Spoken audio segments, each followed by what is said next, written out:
Hello, world, and welcome to another episode of A Moment with Colin Mill. It's been, you know what? I just realized we've been doing since I've gotten the podcast on Apple and Podcasts and Anchor. I'm starting up all my podcast series that I haven't done in a long time recently.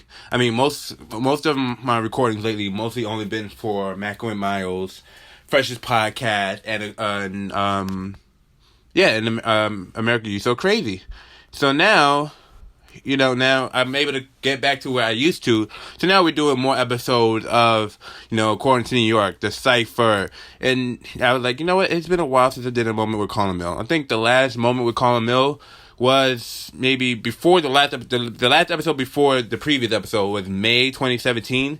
So now, and then the most recent episode is April 8th of 2018. So this is the first episode since then. But I'm back, people. I know I haven't been consistent throughout the years when it comes to podcasts because I have so much mediums to express myself through. But I'm here, people. I'm staying consistent, and I'm back. So usually I don't do movie reviews through my podcast. I like doing movie reviews on video because then I can share my experience with you guys of what happened in the theater. But I can still tell you guys what's going on through the podcast, and most likely I'm going to do a video essay about this anyway, because I feel really strong about this film. I just came back from seeing Tyler Perry's Acrimony. I hope I'm saying it right. But I just came back from seeing that film, and there's a lot of mixed emotions and thoughts, and a lot of stuff I'm thinking about as I'm sitting here thinking about the film, just going through it all. But before we get into that, I just want to, in the videos, usually, I literally bring you guys an experience. And, usually I film the theater and I'll show you guys everything. I didn't do that this time. But today, instead of going to my usual theater, I went to the Linden Boulevard Theater, which is in Brooklyn. I don't know if you guys are from Queens, New York. There's a lot of movie theaters in New York. You got your options. And usually, I don't go to this theater, even though for years I've been telling myself I want to check this theater out. But usually, I don't go to this movie theater. I always go to one of the theaters around me that's closer to my place. And if it's not close to my place, then it'd probably be like Fresh Meadows or something like that. So I went to the Linden Boulevard Multiplex Cinema in Brooklyn, right here in Brooklyn, New York. And the reviews online, they were online about certain things. People were complaining about how, like, the customer service in there kind of suck when you're waiting on for your food and stuff. And, I was like, all right, it can't be that bad, right? I get there. You can see the place is, it's kind of messy. I'm not going to lie. It was kind of messy, and you can tell the people in there really don't care about their job that much. And, I'm like, hey, can I order? They're like, talk to that person. I'm looking at Shorty. She's like, not even cleaning properly and just like a mess everywhere. And I'm like, you're really not doing anything. You can take my order. And she's like, nah, he got you. And I'm like, all right, get online. And mind you, popcorn and everything, it costs at the movie theaters. Now, it was Bargain Tuesday, so, I paid less for the movie ticket than I usually would if I paid any other day. But I paid like, $8.50? Because this is Showcase Cinema, a movie theater. And I paid $8.50 for the Bargain Tuesday. Now, if this was AMC, I probably could have got it for $5.50. But no, this was the only movie that was playing this movie today. So I'm kind of upset about that. But, it is what it is. So, and I don't know, and it's crazy because I put aside $100 and something dollars. I put probably maybe $180, $200 aside for my birthday weekend. And this was the last of that budget. So I'm like, all right, I got to spread this because I'm not going into my savings. I'm not going into my investments for this. So, whatever I got left is what's going to pay for this movie. So I had to put $5 in gas.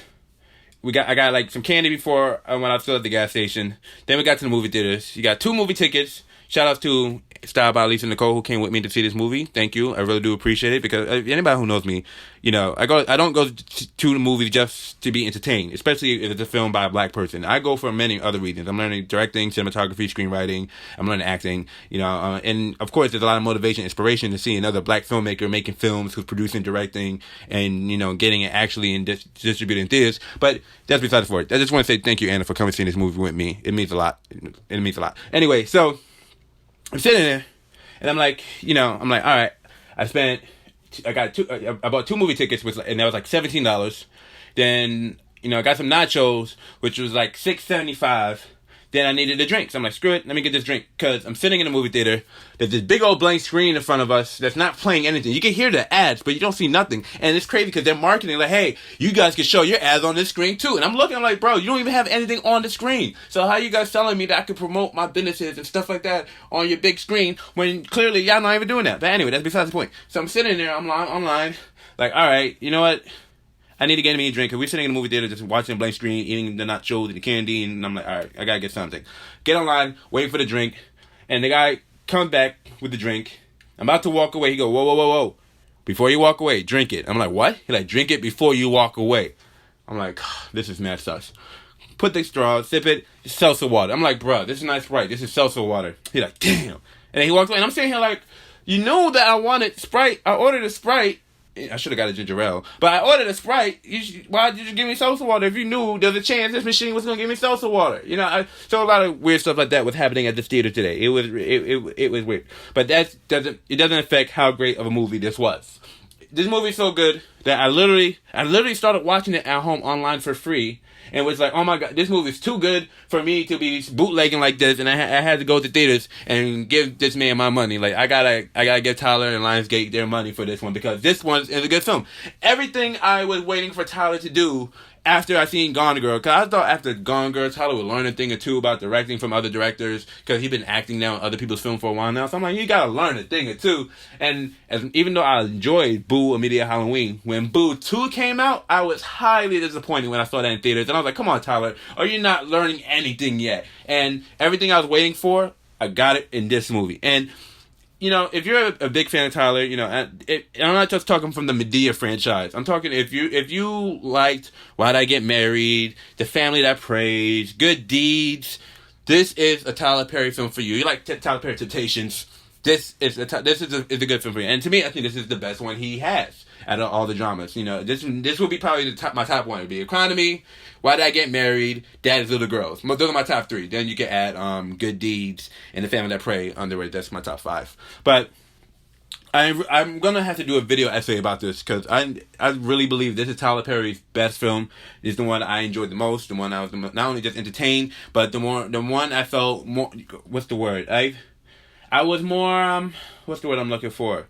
I was emotionally invested in this story. I mean, in all Tyler Perry films, you can find yourself getting emotionally invested into these characters, but never in a film where, like, the closest I can say you get this from is from The Family That Prays, where you see, you know, you got a man who got some dreams, and he's like, babe, I just need your support. I need you, you know, I know I can pull this off. You know, just don't give up on me.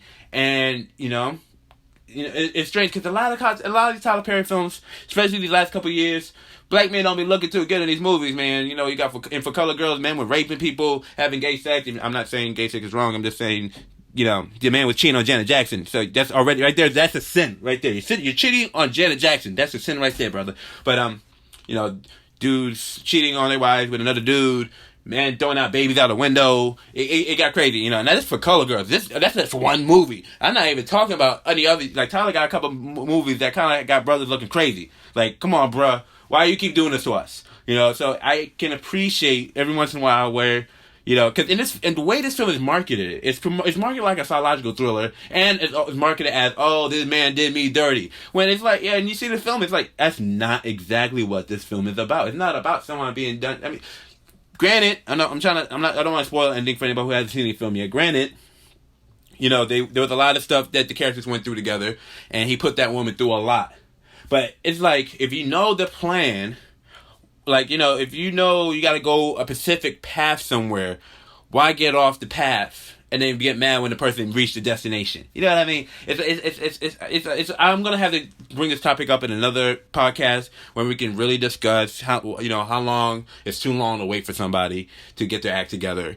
But I definitely wanted to say, if you're gonna see any movie this week and you want to support black films, go see Acrimony. It's now my favorite Tyler Perry movie. I enjoyed it the most. There will be a video essay about it. I will continue this conversation about how long is too long, and probably in one of these other podcasts. It's probably going to drop this week, most likely. I want to discuss this while this is still on my mind.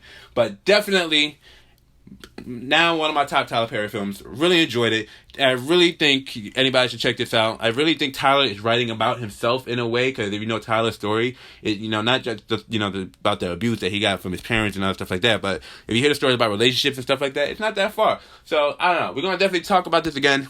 I just want to quickly come over here, talk to you guys about this. Thought it was really good. Thought it was really entertaining. We'll definitely bring things up again. Until next time, much love, God bless, 2 Piece and Chicken Grease, and stay tuned to CallinMo.com for more podcasts and original series.